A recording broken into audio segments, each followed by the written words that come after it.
सारा आकाश उत्तरार्ध अध्याय 2। मैंने आश्चर्य से आंखें फैलाकर पूछा, तुमने खुद देखा?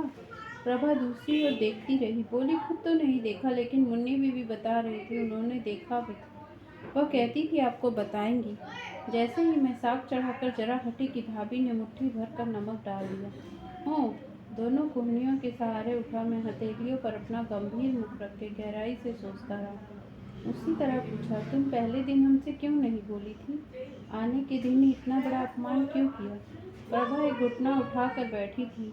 दोनों बाहों उस घुटने के चारों तरफ मंडला कर डाल ली थी। दोनों हथेलियां घुटने पर फैलाकर उस पर ठोडी रख ली। इस तरह बिल्कुल शांत अविचलित भाव से मेरी प्रत्येक बात का जवाब दे रही थी।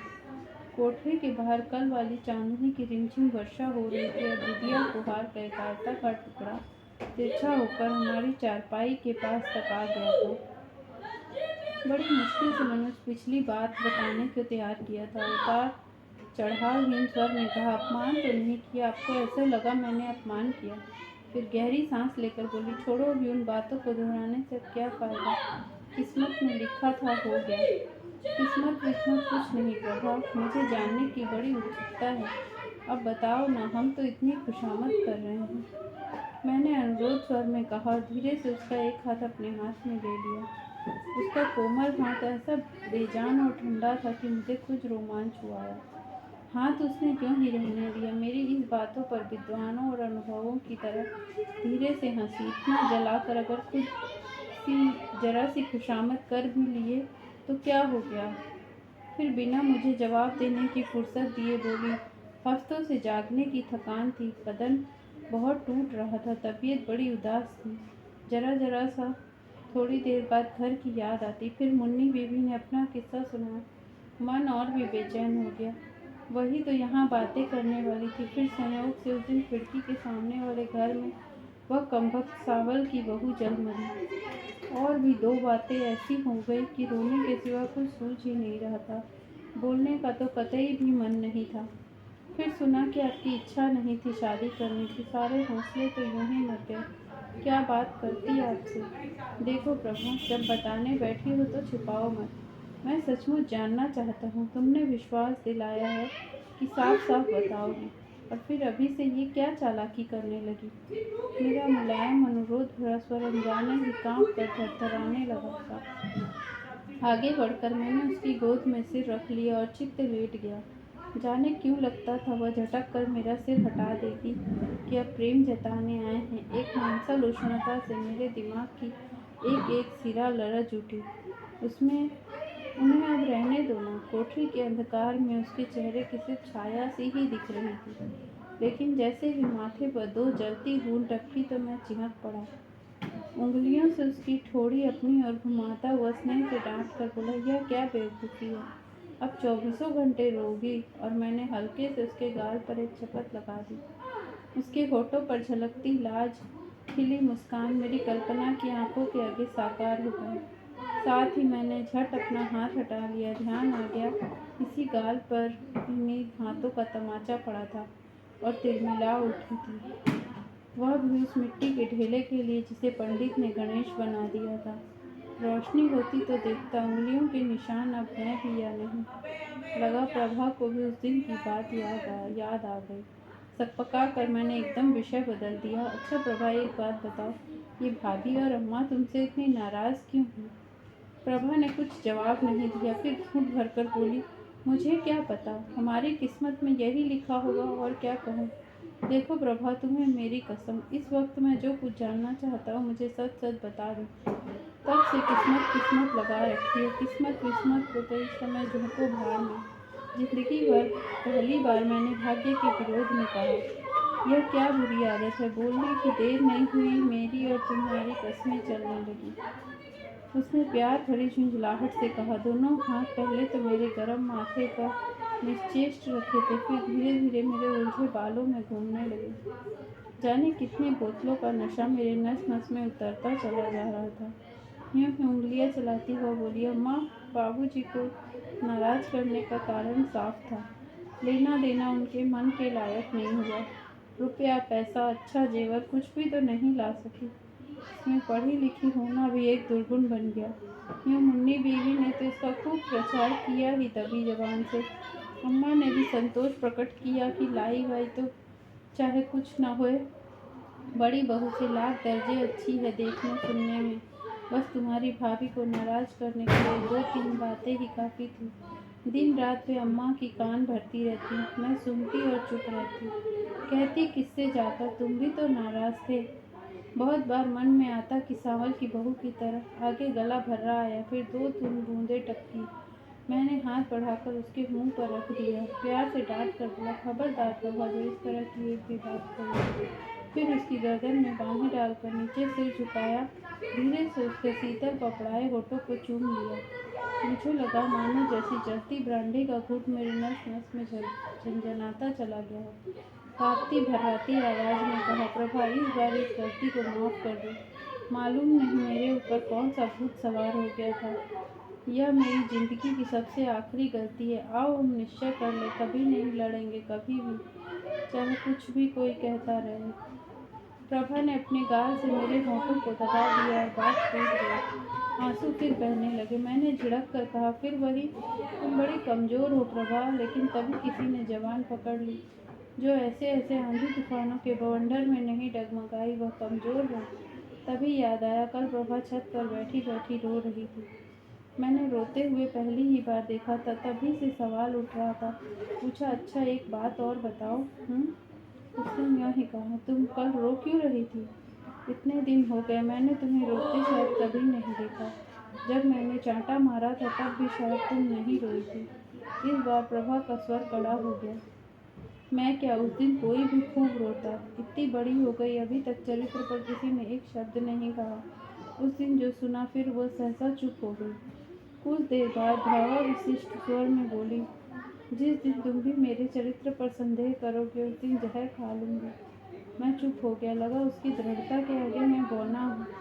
चिंतित स्वर में कहने लगा, हमारे घर का वातावरण रोज रोज गंदा होता चला जा रहा है, इसके लिए क्या किया जाए? फिर उसे सांत्वना देता सा बोला, तुम भी क्या सोचती होगी, पढ़ लिख कर किस कुएं में आ गई।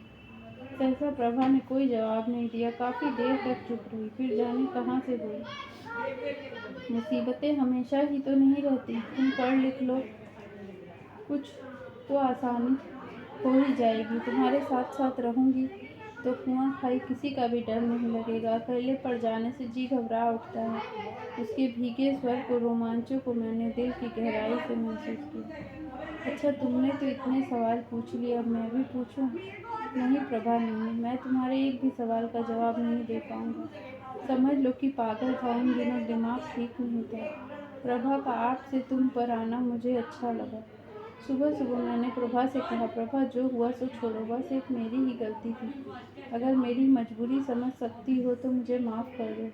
हमारे घर की हालत तुम देख ही रही हो, तुम खुद समझदार हो। इन सारी परिस्थितियों में हम लोग कैसे रहें, यह निश्चय भी हमें ही करना होगा। मुझे कुछ अच्छा लग रहा था कि मैं इतनी गंभीरता के साथ महत्वपूर्ण बात कर सकता हूँ, सोच सकता हूँ। इसमें क्या बताऊँ, जैसे तुम कहोगे मुझे मंजूर है। बताओ, आज तक मैंने कभी तुम्हारा विरोध किया? मेरी बाँह पर सिर रखे छत की ओर देखती वह बोली, लेकिन मैं चाहता हूँ कि तुम विरोध करो, हम लोग बहस करें, फिर खूब सोच समझ कर एक नतीजे पर पहुँचे। कहने को तो मैं कह गया, लेकिन मन के भीतर किसी ने पूछा, तुमसे विरोध में कई कई बात सुनी जाएगी। जल्दी से बोला, तुम्हारी सलाह के बिना मैं कोई काम नहीं करूँगा। घर की सारी परिस्थितियाँ तुम्हें इस लायक नहीं लगती कि उन पर बैठकर बातें की जाए। आखिर तुम सलाह देने से डरती क्यों हो? तुम तो पढ़ी लिखी समझदार हो। फिर वही पढ़े लिखे पर तानेबाजी। प्रभा का स्वर तेज हो गया, तुम भी अपने घर वालों की भाषा में ही बोलोगे? बताओ, इस पढ़ने लिखने को कहाँ ले जाए?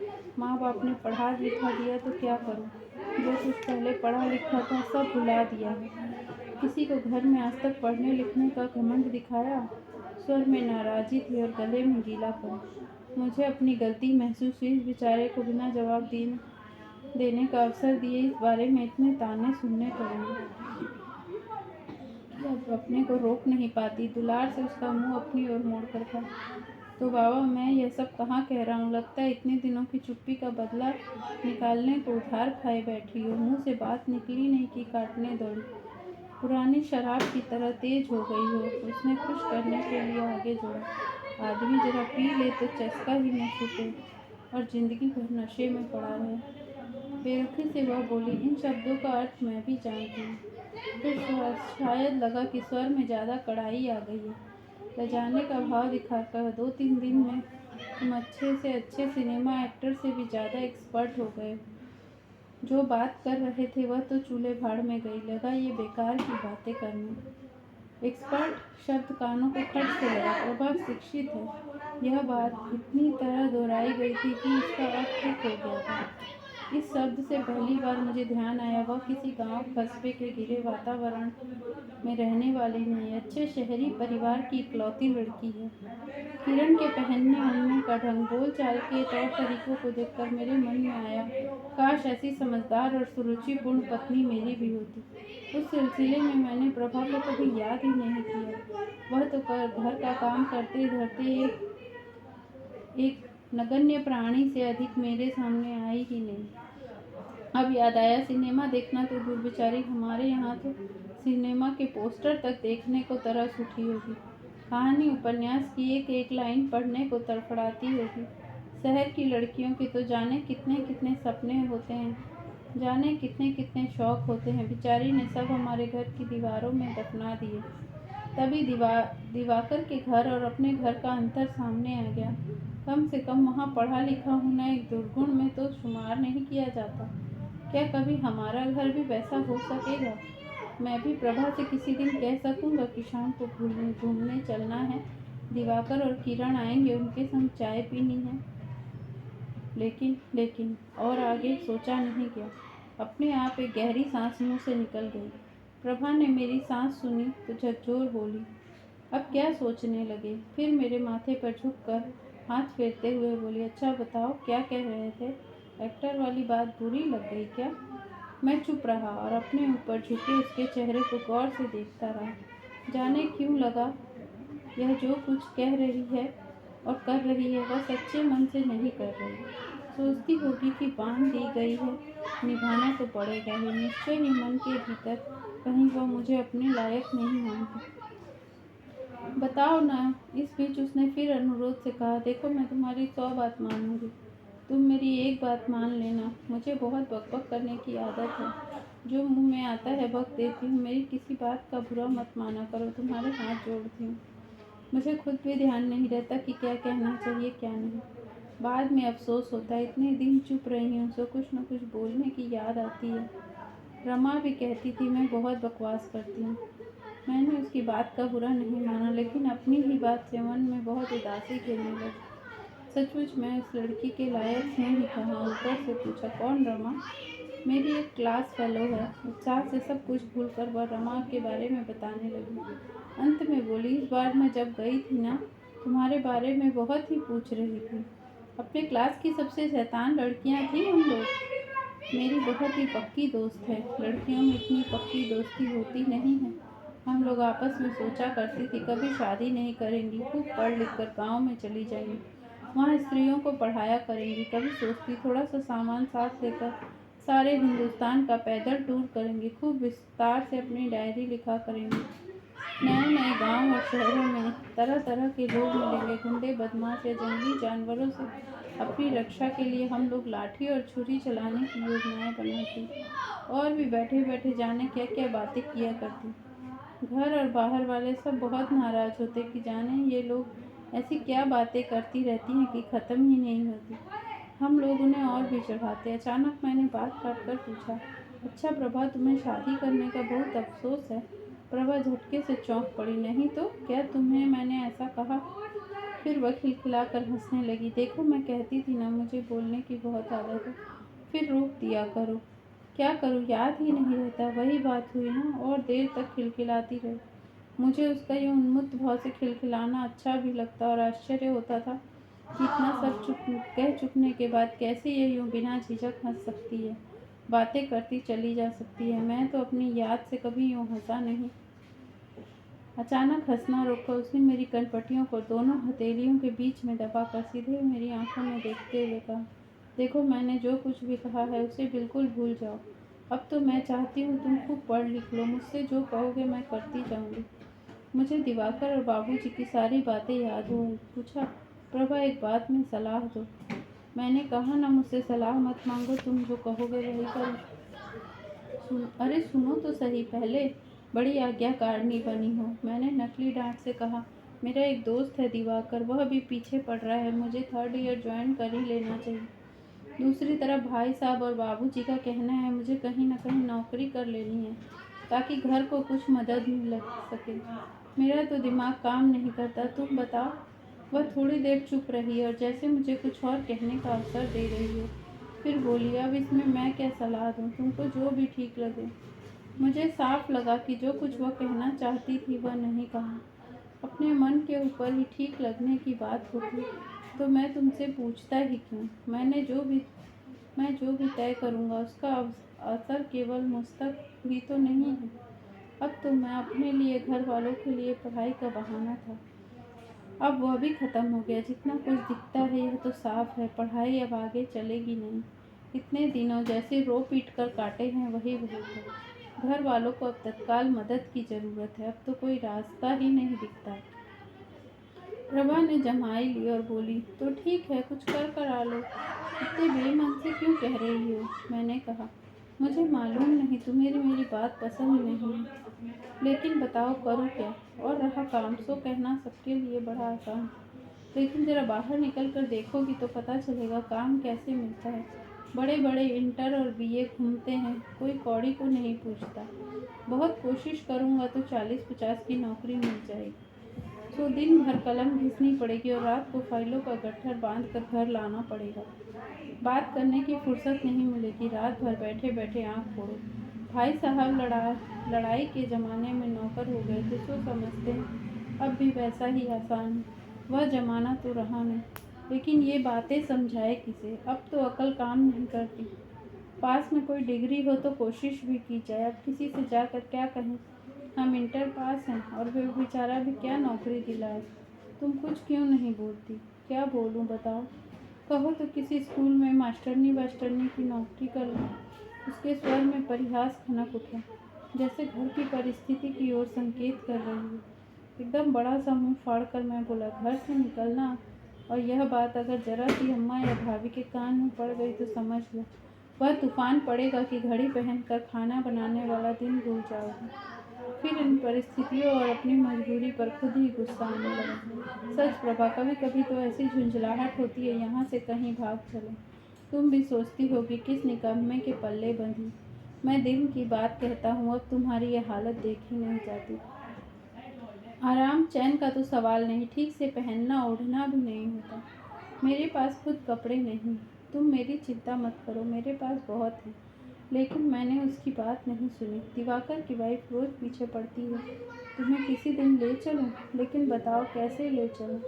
अब तो मुझे यह डर है किसी दिन वही यहाँ न चली आए। मुझे अफसोस हुआ मैंने दिवाकर को यह क्यों बता दिया कि प्रभा आ गई है। अगर आ गए तो हम लोग उन्हें कहाँ उठाएंगे बिठाएंगे। प्रभा झट बोली, हाय सच्ची, यहाँ ले भी मत आना। क्या कहेगी यहाँ का सब देखकर। उनकी खातिर के लिए भी तो कुछ नहीं है। मुझे खुद यही चिंता है। कभी कभी तो सच बड़ा गुस्सा आता है। मन में आता है छोड़ो सब चक्कर, बक लेने दो जिसके जी में जो आए सो, और खूब मन लगा कर पढ़ो। इसके बाद अच्छी सी नौकरी करके खूब ठाठ से रहूँ। जितने की अब नौकरी मिलेगी उतना तो तब आसानी से घर दिया जा सकेगा। मैं स्वप्निष्ठ की तरह कहता रहा, किस किस की चिंता करें।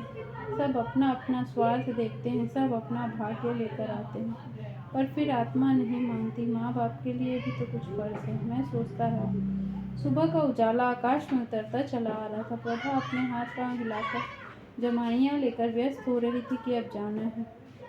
उठते हुए बोली, लेकिन अच्छी नौकरी के बाद फर्ज ज़्यादा अच्छी तरह अदा नहीं किया जा सकेगा।